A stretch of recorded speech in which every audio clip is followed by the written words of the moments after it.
Well, you hear a lot about the veterans of World War II, but there are a group of women who were instrumental in winning the war.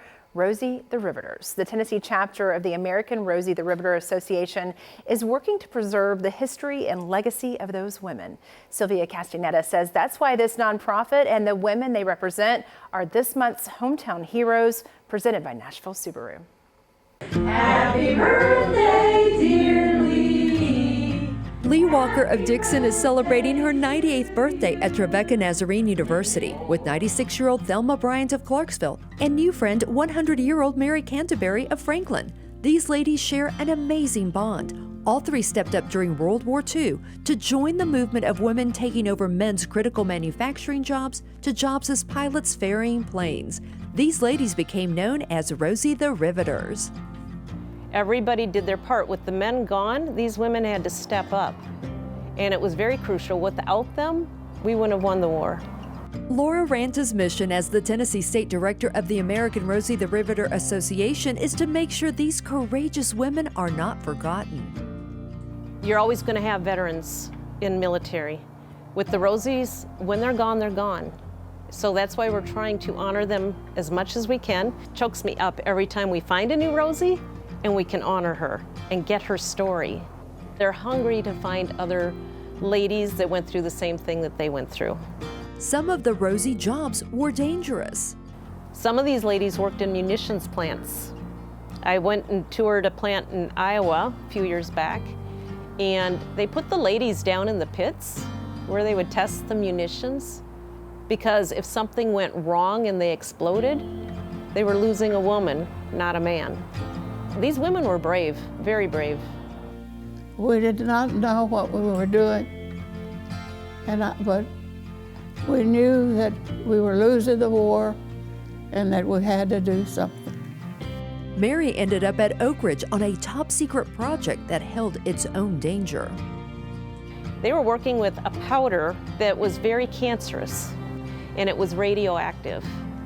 So they would get wanded every day to see if they were radioactive. Can you imagine having a job like that? Mary only found out after her project ended that she helped build atomic bombs. Those bombs ended the war, but cost lives. It was so uncomfortable because you wonder, did you cause that to happen? And those at Oak Ridge almost became casualties when a German spy was caught trying to poison the water tank. And then you pour this over in there and it kills everybody when it comes back down. He was halfway up there.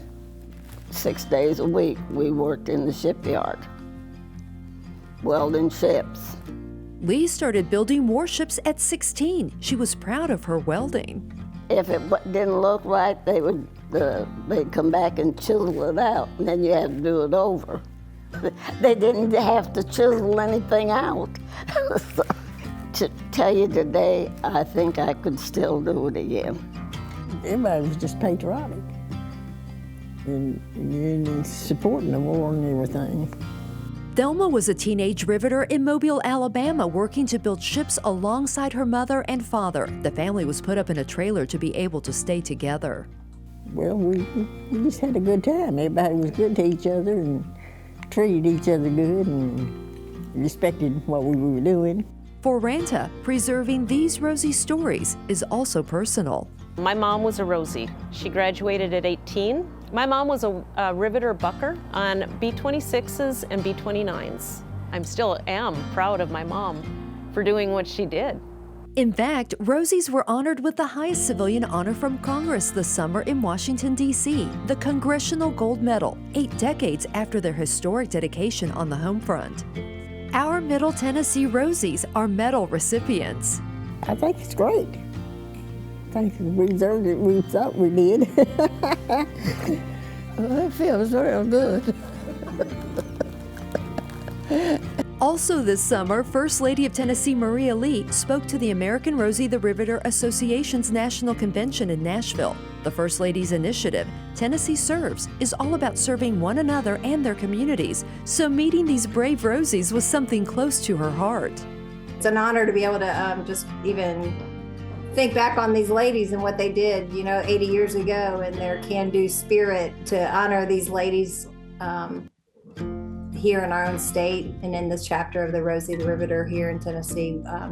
It's just a privilege to be able to get to tell them a job well done. Not only are the Rosies considered national treasures, but also hometown heroes. And these women stepped in, and the sacrifices that they made for probably within their own families, putting others' needs, mainly the country's needs, above their own, in my opinion, makes them heroes. So we honor the Rosies and the Tennessee chapter of the American Rosie the Riveter Association, presented by Nashville Subaru, for recognizing and preserving the history and legacy of working women and women volunteers during World War II. What a story. We want to thank Trevecca Nazarene University for hosting the Rosies. History students got to visit with these hometown heroes, as did the president of Trevecca. What a special day. Now, if you are a Rosie or a Rosie descendant and would like to share that Rosie history, contact Laura Ranta through the American Rosie the Riveter Association in Tennessee. Her email is right there on your screen.